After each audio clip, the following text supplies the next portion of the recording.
Chapter 31 is Chapter 2 of Part 6, the Feast of Dedication. Where Jesus went, and how long he stayed in any place, are questions, the answers to which escape our closest investigations. Because it's not in such as Luke 10, right? He traveled and taught. This is nearly all we can learn. There are certain incidents recorded by his biographers which seem to associate themselves with this portion of his history, and even if we have missed their precise chronology, the lineage of of how they ended up with the story in the 2nd century, or at least how John worked it into a text about Bacchus in the 90s. I know that's not what they're talking about, but may as well be introduced here. They seem to show that Jesus was en route toward Jerusalem to attend for the 3rd time the Feast of the Dedication, a festival which celebrated the renewal of the temple service under the Maccabees. Now, an important thing to note is, he's going against the conservatives, but he's practicing a holiday that is not based on the prophets, but based on what the rabbis have decided. But didn't they put it in the place of something else, though? On one occasion, a lawyer stood up with the intent, if possible, to entrap Jesus in his sayings, to put this question to Jesus: "Teacher, by doing what shall I inherit perpetual life?" To this, Jesus returns 2 questions important in themselves and increasing their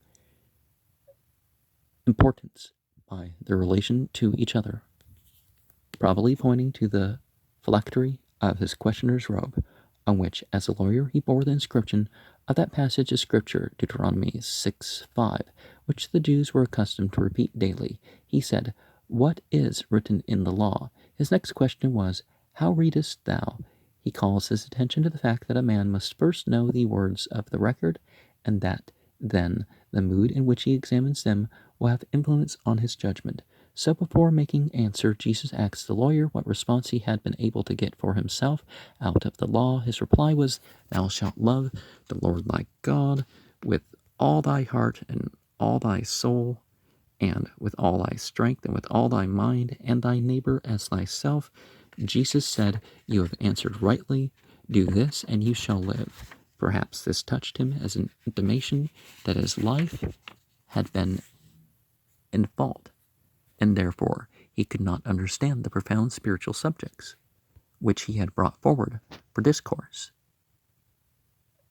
Well, you can say that all the prophets had something that other people understood more in a particular way, or differently in different times. And I mean authentically differently, not that they just speculated and came up with something different.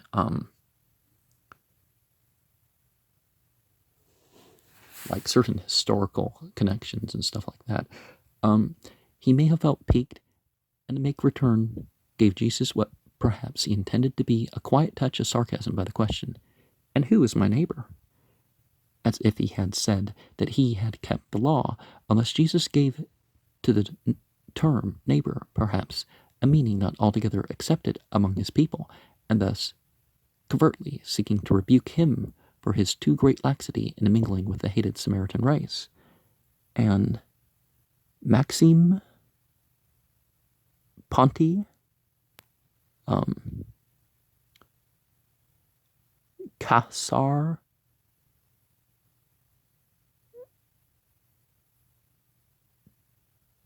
Diviak, Fa Av Custis, Empty. Okay.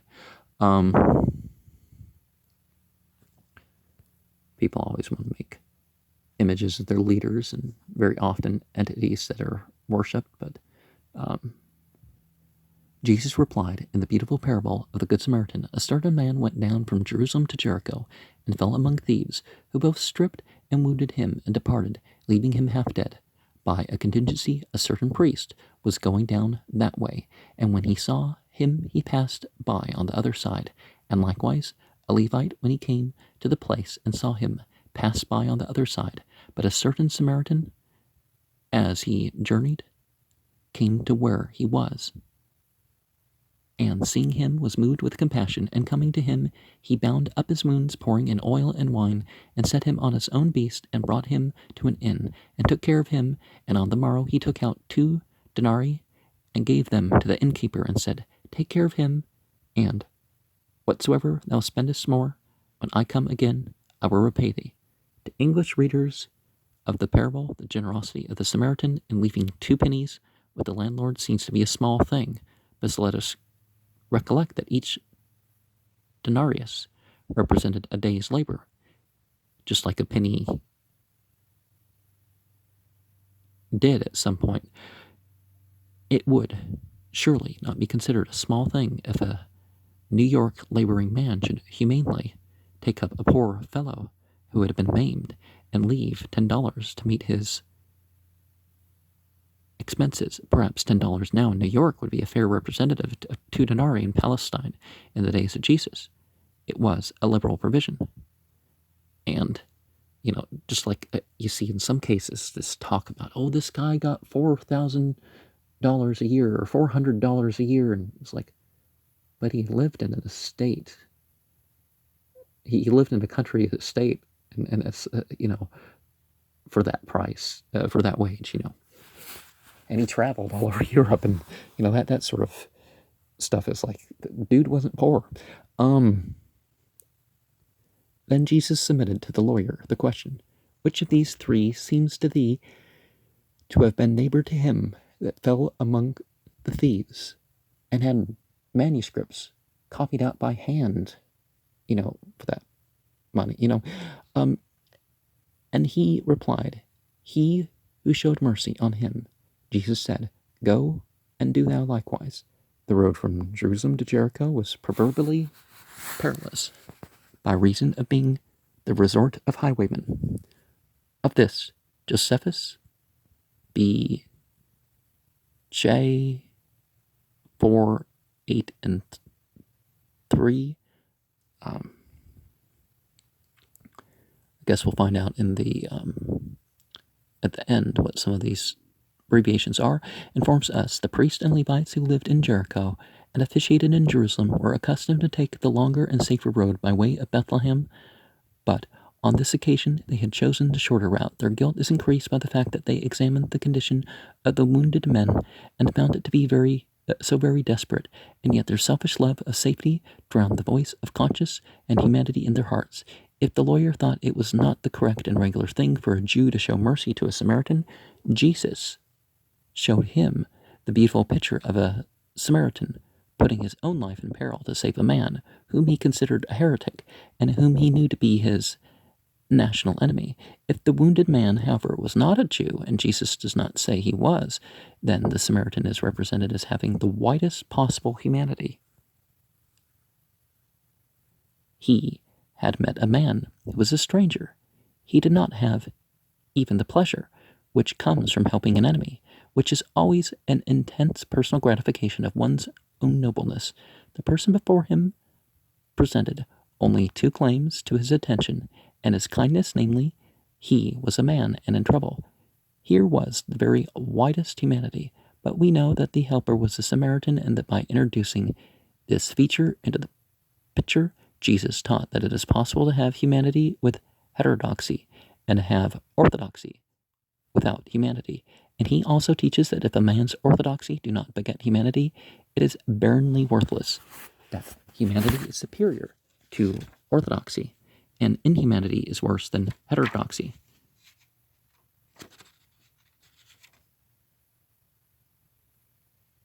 Well, it's not about orthodox and heterodox, unless you mean actual correctly believing, not just what the society or scholars have ruled. Of course, the scholars should be ruling scholastically more than, I've been told, I better believe this, that sort of thing.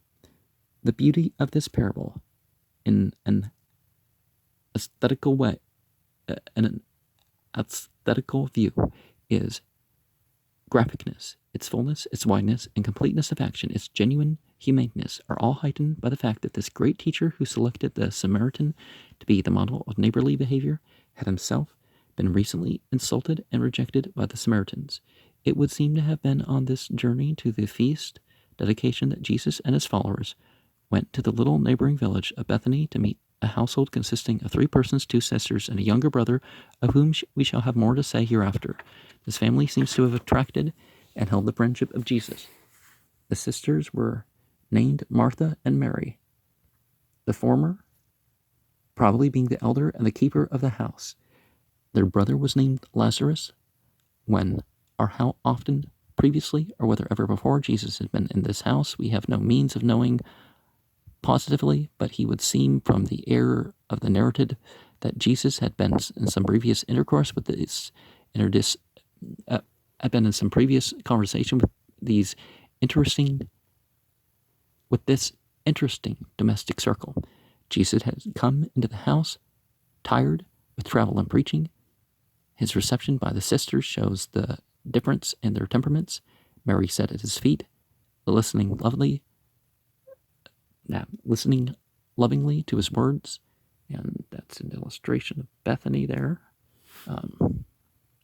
Mary was receptive, but Martha went bustling about the house, preparing many things, intent upon giving Jesus something of a festal reception as he came from his tiresome journey. At last, her industry passed over into worry. She became cumbered about, much serving, and then she became a little fretful, and she went from the kitchen to the sitting room and broke in upon the party with a half-playful, half-petulant speech addressed to Mary through Jesus. Dost thou not care that my sister has left me to serve alone? Bid her, therefore, that she help me. It did not occur to Mary that much preparation would be needed, and she loved Jesus so that she went straight into the sitting room and took a stool at his feet. In the confidence of innocence, Martha loved him just as much and knew that he must have something to eat and water to wash with and a comfortable bed. Mary thought of what she needed of Jesus. Martha thought of what she needed of her. She was so anxious to get back to Jesus that she felt keenly how her work was depriving her of pleasure and profit, of the company of her illustrious friend and guest. Mary was having all the good of it. Martha was not envious of her sister, but she desired to have some of the happiness of that society. If no one helped her, she would lose it all. The reply of Jesus has generally been regarded as a rather severe rebuke to Martha and a boundless compliment to Mary. I venture to say that it was neither the one nor the other. He did most probably convey in his tone, as is intimated in the repetition of her name, some dissatisfaction with Martha's course. It was, however, only the dissatisfaction of love, not of anger. He desired to have her there where Mary was. He loved the sisters equally. Well, perhaps treated them with love equally, like would be something one might be obliged to if one had 3 wives, right? Of course, in this age, one doesn't marry multiple sisters. He was not satisfied that Martha should be worrying in the kitchen, and he should be losing her society. He did not undervalue care for his personal comfort. No man, sinner, or saint ever does. It was a token of her love, substantially given. He must have uttered the words tenderly, with the tone of love, reproving love for putting itself to trouble. He did need food and a resting place, but he also needed her company. And so, with a loving smile and a kind look that pleaded his love against his words, he uttered this sentence that had in it more of a warning than of reproof. She was in peril. She was undertaking too much for her means. That was making her over-careful. She was becoming distracted and worried, anxious and troubled. She was losing her self-control. She was in danger of losing her whole enjoyment of those for whom she was working. Now, no true man can see his friend, especially if that friend be a woman, making an overexertion for his comfort, and be not unconcerned. Unless he be entirely selfish, he will interfere. Jesus did as soon as she opened the door and looked in. Now, in the so-called Old Testament and the so-called New Testament world, you don't let the woman that you're not married to and isn't your close family touch you. So that would have indicated that they were either relatives or that they were spouses, Jesus and these three women, which would have been the normal thing for Jesus to have had wives. You think we've seen it mentioned if he didn't. Nor did the reply of Jesus imply that only one dish was necessary. That is an absurd interpretation of his words. Nor did it mean that religion was that one thing. This is a mystical interpretation. The plain and common sense meaning of the reply is that he required only one thing in his reception, namely love of him. Martha had that. All then that was necessary was simple attention to his simple wants. What he says of Mary is not so much complimentary as defensive. We must recollect that it was not a volunteered statement. Martha knew that she loved Jesus and believed that Mary did too, but thought that her sister had a very indifferent way of showing it, and Martha intimated as much. Jesus simply meant to defend Mary. He said, Martha, you shall not take away Mary's share in this loving reception of me. She has chosen the part of goodness as well as you. The fact is that the reply of Jesus was a sweet speech to both women, and both felt pleased and improved by it. And see, that's the thing. You gotta have a balanced approach to people.